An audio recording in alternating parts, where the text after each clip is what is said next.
here at Big Deeds. All right, guys, I want to talk to you guys today about how to handle failure, because as much as I live by the good vibes only, sometimes in life we have to deal with bad vibes. They come whether we like them or not, and we have to know how to deal with them.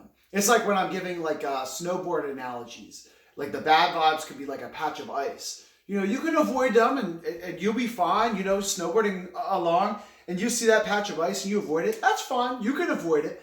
But eventually you're going to have to learn to deal with that patch of ice, because sometimes because you want to build resilience. And there might be a time when you come up to a slope and there is a patch of ice and it's almost unavoidable. So you have to know how to navigate that ice. You have to know how to go over it. Sometimes the way to go over it, with the snowboarding is just go right across it. Don't try to turn on the ice. But because sometimes you might be trying to dodge somebody, and because let's say somebody's coming down and you have to carve away so you don't hit them, and it ends up leading you right into an ice patch. You have to know how to navigate that. And the more practice you get navigating it, the better you will be when you get in that situation. So don't always avoid the ice. It's okay to do it sometimes. So sometimes we got to talk about bad vibes, but we have to deal with a grain of salt. We have to be careful.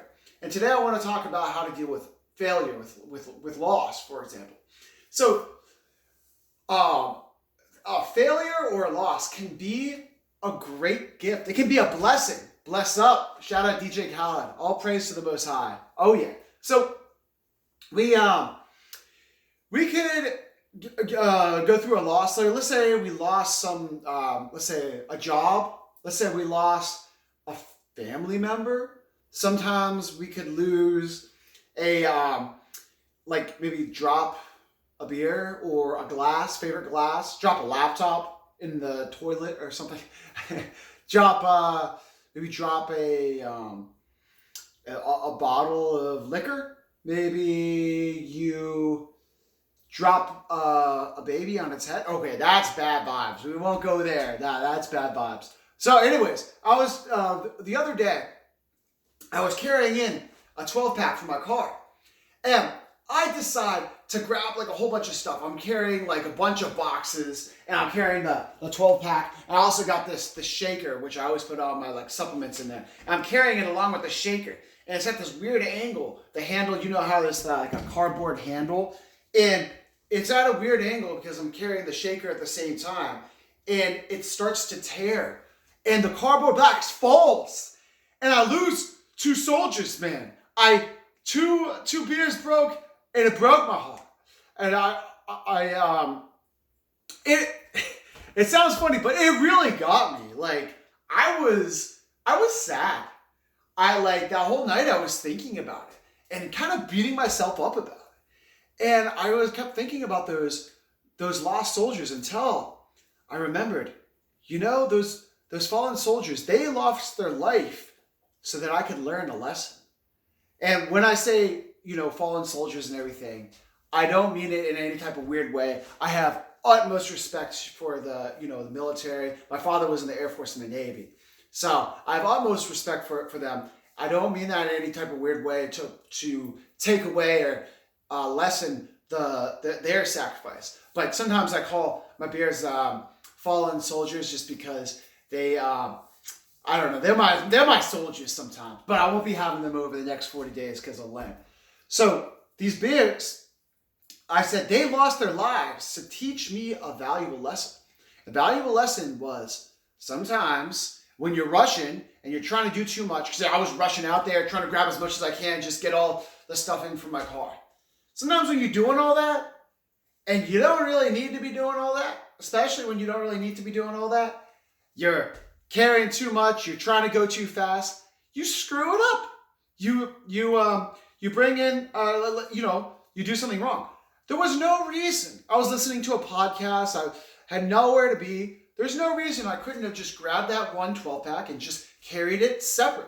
There's no reason to rush. So sometimes the key is don't try to do too much. Don't try to multitask too much. Play the slow game. Just not like be slow, but don't bite off more than you can chew in terms of like trying to do too big of a task too fast, or carry too much in, or put too much on your plate.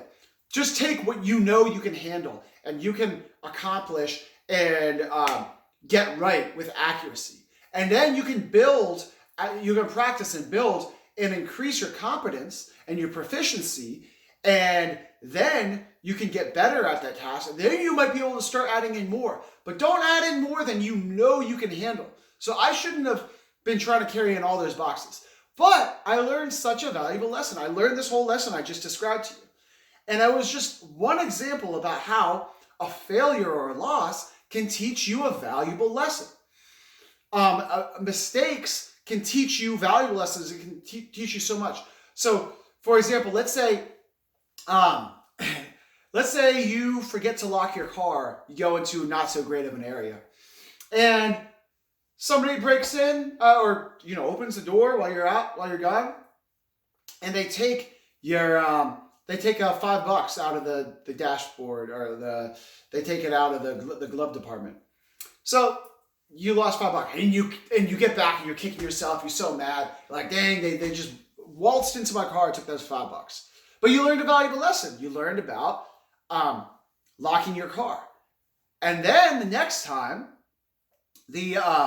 let's say all your friends get robbed the next time you drive to that area, and this time you happen to have your laptop, you happen to have like a flat screen TV that you just purchased from Best Buy, you happen to have like a whole bunch of valuables, all the family jewels in there, all the who knows, you had like boxes of diamonds and like all the cash from your bank account just in there, and covered up, of course, because if they saw that, they would probably just break the window.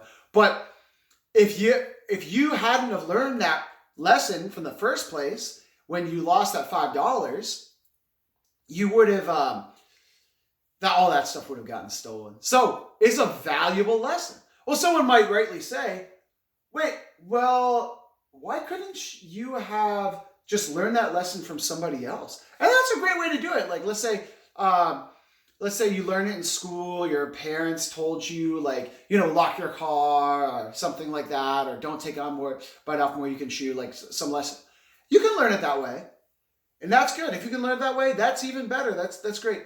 But when you learn it from your own experience, it's what I call, it's poignant. It hits you hard. It hits you, it's poignant. Like, it's that little tang of pain because you lost that $5. You lost those 2 beers. Like, it's that, you don't like that. And it helps to remind you more. You think about it more. You learn the lesson better that way. But if you can learn it the other way just by people telling you, that's great. But it is a valuable lesson when it is poignant. Anyways, guys, I hope you enjoyed this lesson today. I love y'all. Like and subscribe. And I really like you guys a lot. Peace.